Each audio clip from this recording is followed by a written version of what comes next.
Welcome to our YouTube channel RPIIT Academics. If you like the content, please subscribe our channel. Students, आज हम aspirin के बारे में पढ़ेंगे। एस्प्रिन कैसे बनती है, क्या होती है। एस्प्रिन क्या एक ड्रग है जिसको हम ऑरली कंज्यूम करते हैं डेली लाइफ में। तो फर्स्ट ऑफ ऑल देखते हैं, जो एस्प्रिन है एक एनाल्जेसिक है। एनाल्जेसिक यानी कि जो हमें क्या करें, पेन से रिलीफ करें। एनाल्जेसिक होती है, एंटीपायरेटिक है, फीवर को कम करती है, एंटी इन्फ्लामेटरी भी होती है। ये साथ में क्या करते हैं, हमारी जो पैलेट एग्रीगेशन होती है उनको इनिबिट करती है। पैलेट्स का जब हमारे जो ब्लड कोएगुलेशन होता है उसमें पैलेट्स इकट्ठी होती है, तभी ब्लड जम पाता है। तो उस चीज़ को भी ये इनिबिट करते हैं। हमारे ब्लड को जो पैलेट्स है उनको एक एग्रीगेट नहीं होने देती। एंड प्रोलॉन्ग ब्लीडिंग टाइम, और जो ब्लीडिंग टाइम होता है उसको बढ़ा देती है। ठीक है, तो ये एस्प्रिन के कुछ फंक्शंस है कि वो काम क्या करती है। Because of its effect on GIT, उसका इफेक्ट जो जीआईटी यानी कि हमारे गैस्ट्रो इंटेस्टाइनल ट्रैक है उस पर जो इफेक्ट पड़ता है वो उसके लिए हम क्या करते हैं, तो इसको थोड़ा सा अवॉइड करते हैं। ये पेप्टिक अल्सर्स क्योज कर देते हैं, हमारी बॉडी हमारे स्टमक में अल्सर्स ले आती है। तो इसलिए हम एस्प्रिन को थोड़ा सा इनिबिट करते हैं और उसकी जगह हम क्या यूज़ करते हैं, पैरासीटामोल। एस्प्रिन को हमें क्या करना चाहिए, बच्चों को नहीं देनी चाहिए, बच्चों को इससे दूर रखना चाहिए, क्योंकि ये क्या करते हैं, रेई सिंड्रोम क्योज कर देती है बच्चों में, जिसमें क्या होता है जो लीवर है वो डैमेज हो जाता है और ब्रेन स्वेल हो जाता है। ये बच्चों में कम आ जाते हैं अगर वो एस्प्रिन ज़्यादा यूज़ करते हैं तो। नेक्स्ट, अब एस्प्रिन होती क्या है, कैसे है। जो एस्प्रिन है उसका नाम होता है एसिटाइल सैलिसिलिक एसिड। ये बहुत ज़्यादा यूज़ भी करते हैं हम डेली लाइफ में। सैलिसिलिक एसिड जो होता है ये हमें प्लांट से मिलता है। ये खुद भी एक एनाल्जेसिक है, लेकिन इसका इफेक्ट हमारी बॉडी में होता है, स्टमक में इरिटेशन क्योज करता है। इसीलिए हमने इसको थोड़ा सा चेंज करके किस में कर दिया, सोडियम सैलिसिलेट।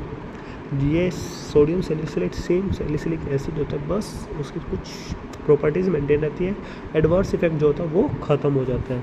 देखो, salicylic acid, which is a constituent of certain plants is itself an analgesic and was originally administered as sodium salicylate.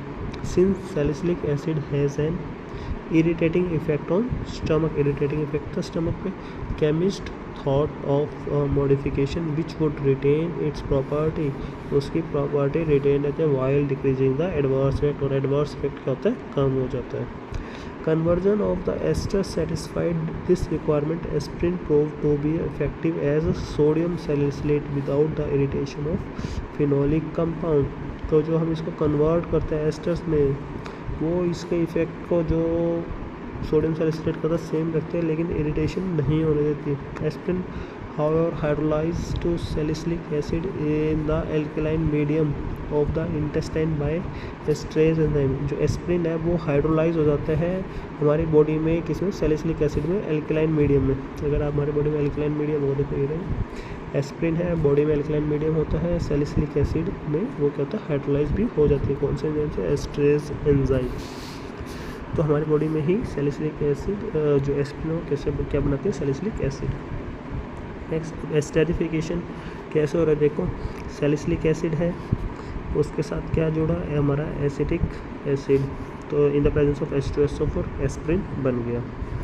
Aspirin और ऐसे ही same salicylic acid, acetic anhydride ले लो, उसमें भी हमारे पास क्या बनेगा, एस्प्रिन ही बनेगा और acetic acid as a side product निकल जाएगा। अगर हम एसिटाइल क्लोराइड लेंगे तो अभी हमारे पास एस्प्रिन बनेगा, लेकिन साइड प्रोडक्ट HCl बनेगा।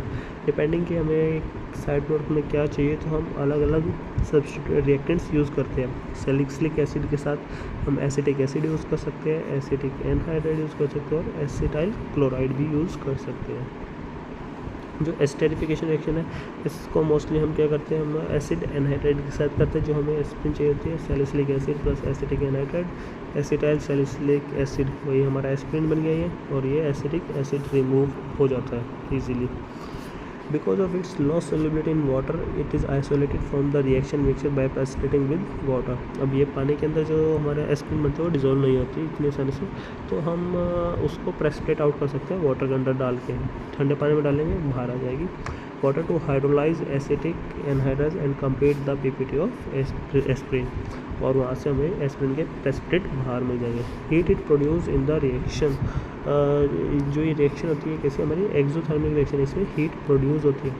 Aspirin recrystallize from benzene even through aspirin is insoluble in cold water. ये जो रिक्रिस्टलाइज बेंजीन से होती है, क्योंकि ये भी कर सकते हैं हम। एस्पिरिन जो होती है रिक्रिस्टलाइज हो जाती है बेंजीन से भी, जबकि वो कोल्ड वाटर में इनसॉल्युबल है, हम जानते हैं। सॉल्युबल इन हॉट वाटर में सॉल्युबल हो जाती है। But it is not suitable recrystallizing solvent for aspirin because aspirin undergo partial hydrolysis to salicylic acid and acetic acid in hot water। इसका क्या होता है, पार्शियल हाइड्रोलिसिस होती है, वो ब्रेकडाउन हो जाता है। देखो एसिटाइल सैलिसिलिक एसिड है, वाटर ऐड करा, सैलिसिलिक एसिड और एसिटिक एसिड बन गया, यानी पार्शियल ब्रेकडाउन हो गया। थैंक्स, धन्यवाद।